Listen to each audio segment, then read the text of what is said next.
the clerk behind the desk. He's the one who never looks like he has time, and that's the point. Steve runs the desk, knows the tenants, and holds the keys to everything that matters: elevators, alerts, and who gets past the lobby when the lockdown hits. Watch the timing. He steps away a minute before a floor goes dark. He tries to help right after you've been funneled up to the worst possible level. When the radio finally sounds like it's about to name someone, the signal dies only to come back when you've already walked into the next trap. That isn't coincidence, it's control. Skinfreak keeps asking a simple question: who benefits from the building behaving badly? The cameras that glitch at the exact wrong second, the stairwell that locks from the outside, the panic calls that arrive just late enough to be useless. None of that requires a supernatural stalker. It requires a clerk with access and a plan. The suit is the clincher. At the end, when steel should end the night, it doesn't. Not because luck picked a side, but because the skin suit is thick, layered, and functional. It's not just disguise, it's armor. You don't shrug off that kind of hit by accident. You prepare for it, which means you expected a standoff from the first minute you smiled and handed out room keys. Genre logic backs it up. In Giallo and slasher DNA, the obvious loud suspect is the decoy. The real color is someone the victims already trust. Steve fits the pattern too cleanly to ignore. If the clerk is the monster, then the shouty suspect is a setup. Harold was framed. The game wants you to pick Harold, and it gives you every cheap reason to do it. He's angry. He's sloppy. He's the guy you'd cross the hall to avoid. When the panic starts, props show up in his orbit. A coat, a hat, a nasty-looking tool, exactly the silhouette the rumor mill already drew. Then you find his office wrecked just enough to read "ller," as if the killer paused their night to do interior design. Look closer and the scene blinks. Harold keeps getting locked out of the places the Skinfreak actually uses. His keycard won't open the shutters that slam in your face or the elevators that skip your stop. Only an admin can force a building lockdown or reroute tenants to the 7th floor. Harold isn't routing you anywhere, he's getting routed like everyone else. The timeline cracks too. A sequence has him somewhere he can't be when his evidence magically appears back at the office. Meanwhile, the radio leans in with the name you've been dying to hear, Har, and dies in a burst of static. It's not proof, it's post-production for a frame job. That's the logic Skinfreak lives on. Giallo rules. The obvious suspect is there to bleed suspicion so the real operator can work the systems, panels, cameras, doors. Harold is a mask the game hands you because it knows you'll wear it. If the fall guy is just that, you're left with a bigger problem. The story won't kill so easily. The myth, copycat successor theory. You think the story's over, then the post-credits rolls in and quietly resets the board. The body vanishes. The official line calls it a prank, the kind of paperwork you file when you don't want another headline. But pranks don't risk chain of custody and walk out with a corpse without access, nerve, and a reason. That one beat turns Skinfreak from a person into a position. That's the theory. The skin suit wasn't just camouflage, it was a uniform. The building tricks, the timed outages, the way the radio always loses its signal at the moment it might help, those aren't supernatural powers. They're procedures someone learned and wrote down, the same way you learn a night shift. If the operator is gone, the routine can still run. You just need a volunteer who knows the steps. Who would do it? 3 buckets make sense. Ronca Brode, who studied every rumor and wants to feel important in a city that never learns the right lessons. For them, the skin suit is a brand you can wear. Ronca Brode. An insider maintenance, security, morgue staff, someone who can make doors behave, make cameras blink, and take a body without being caught on their own clock. Or, and this is where the story keeps pulling its camera, a survivor-adjacent choice. The kind of person who looks at the mess and decides the only way to stop it from happening again is to become the thing that ends it on purpose. That last one leads to the theory everybody debates because it sits right on the line between justice and repetition. If the Skinfreak is now a role, the next wearer might be the one person the story hurt the most. Belle-as-avenger. Not every survivor wants to forget. Some want the last word. The Belle-as-avenger theory says the post-credits body theft isn't a prank or a cult stunt, it's personal. After a night of being herded by floor locks and dead radios, she's the one who knows exactly which panels matter, which doors fail, and how late help always arrives. If the system protected the monster, the only way to end the system is to take the piece that keeps the legend breathing. That's why this read hits. Belle has motive, rage, grief. Refusal to be a headline means hard-won map knowledge, names of staff, timings, and crucially fear tolerance.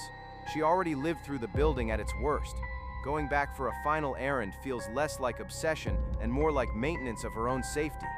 Players point to the epilogue imagery scars, prosthetic weaponized hand in certain routes as a character who decided the world only listens when you swing back.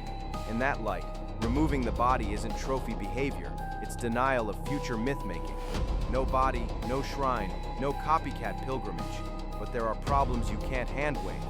Some endings hint at unreliable perception. Meds, institutional notes, supervised visits enough to question what's literal versus staged in her POV. And the logistics are heavy. Morgue access, cameras, transport. Belle either had help or someone wanted the story to look like she did it, which circles us back to the building itself. Whoever wore the mask had admin-level control. If a successor exists, the evidence points to infrastructure, not impulse. Lockdown conspiracy. Glitches don't plan routes, operators do. Watch the night as a sequence of permissions. An elevator that skipped a locked floor a minute ago opens when a helpful voice tells you to try again. A shutter slams from the outside, turning a corridor into a one-way maze. A stairwell that should save you becomes a box because the maglock isn't on your side of the door. The PA knows exactly when to speak. Please remain calm. Shelter in place. Those lines don't calm anyone. They hold them. The lobby stays full, the exits stay noisy, and anyone who might have walked out becomes a witness in waiting. When the head count helps the plan, the announcement stops. When it threatens the plan, it returns. Cameras behave like accomplices. The CCTV drops at the edges of maintenance corridors, the same places you later find tools, costumes, or a door that shouldn't be open. Each blackout lasts just long enough to erase a path and put the blame on old wiring.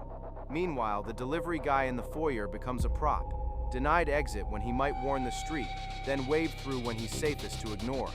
None of this requires a supernatural stalker. It requires credentials. A person who can override lifts, time the shutters, kill radios when they start to say the wrong name, and reopen service floors on cue. That's why the 7th floor pattern repeats. You're not running from a man, you're moving through a flowchart he built.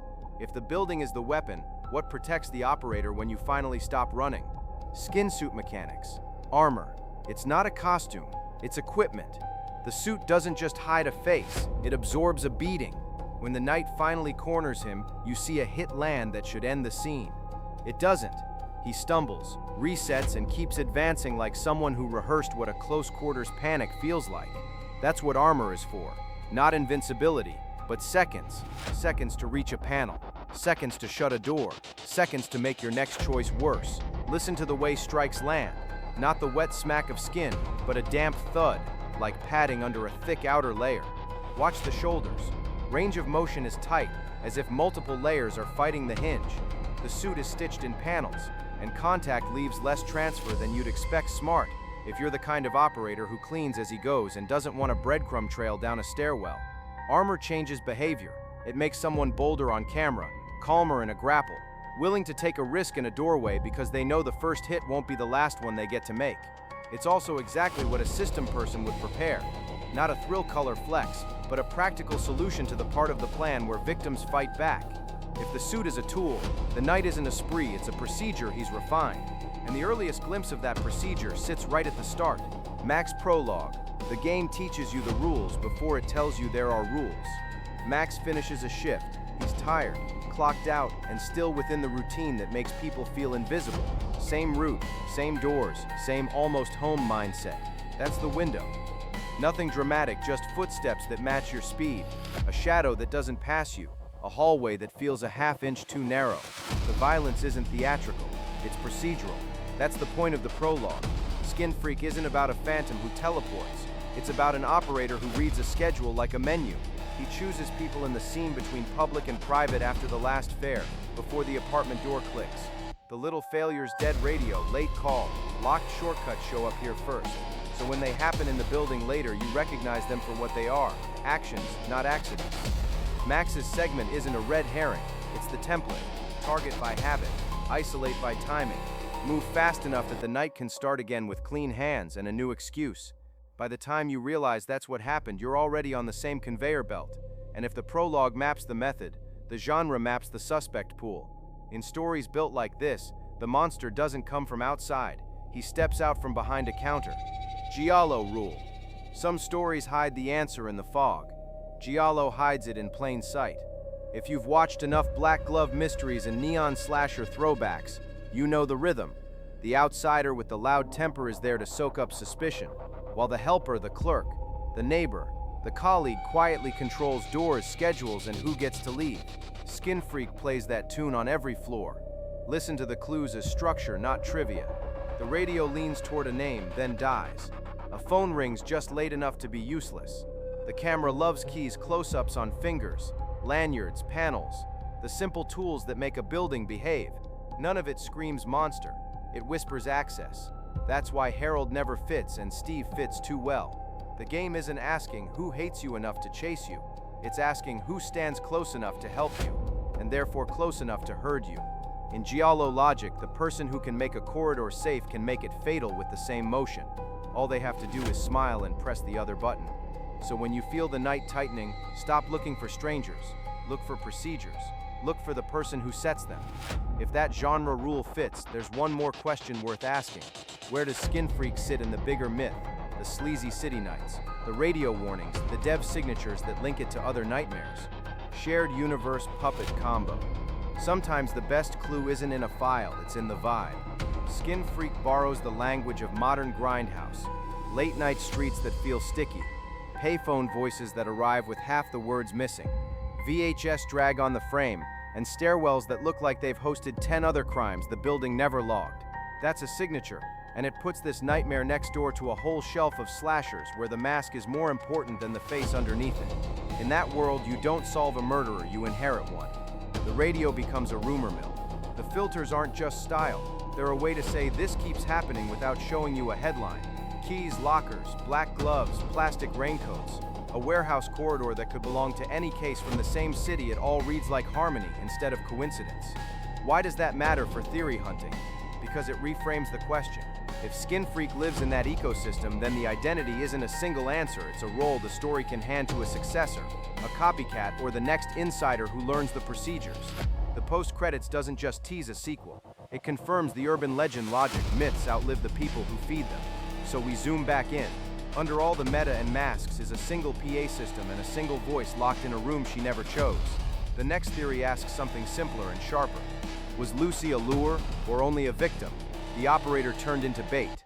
Lucy, lure or victim? You don't chase the monster, you follow a voice. Lucy's cries ride the PA, popping on at just the right corners to make your feet choose the wrong set of stairs. Every help me feels live, but listen to the timing. The loop hits when you cross a trigger. A door unlocks only after you commit, and the camera above the next turn cuts out like it's embarrassed to watch. By the time you reach the basement chemical wing, your choices don't look like choices at all. They look like design. That's the lure reading. Someone with admin access took a real person's voice and turned it into a breadcrumb trail. The PA doesn't just broadcast, it targets hall by hall, stairwell by stairwell, until panic and compassion do the routing for them. Your need to help is the tool that moves you where the plan needs you to be. But the other half of the truth is simpler. Lucy is not a conspirator. The game sells genuine distress, ragged breathing, clipped pleas, room alarms that don't care about your theory videos. She isn't playing a part, she's trapped, and the operator is playing you. So the answer isn't either or. Lucy is a victim first and a lure because the system made her one. In Skinfreak, love and fear don't cancel traps, they power them. The building doesn't need your trust, it needs your empathy because empathy walks faster. Case closed for now. Which theory are you staking your name on? Steve at the desk, Harold framed copycat successor, or Belle's final say? Did I miss a breadcrumb or a hidden trigger that flips your ending? Drop it in the comments. If you want a part 2, I'll map the branching routes and endings step by step and show how each micro-choice changes who gets named and who gets away. If you have any specific game in mind you want me to break down the lore of, comment below and I'll find its deepest and darkest secrets. Thanks for watching. Keep your keycard close, don't trust the PA. And if someone says stay calm, check which door just locked.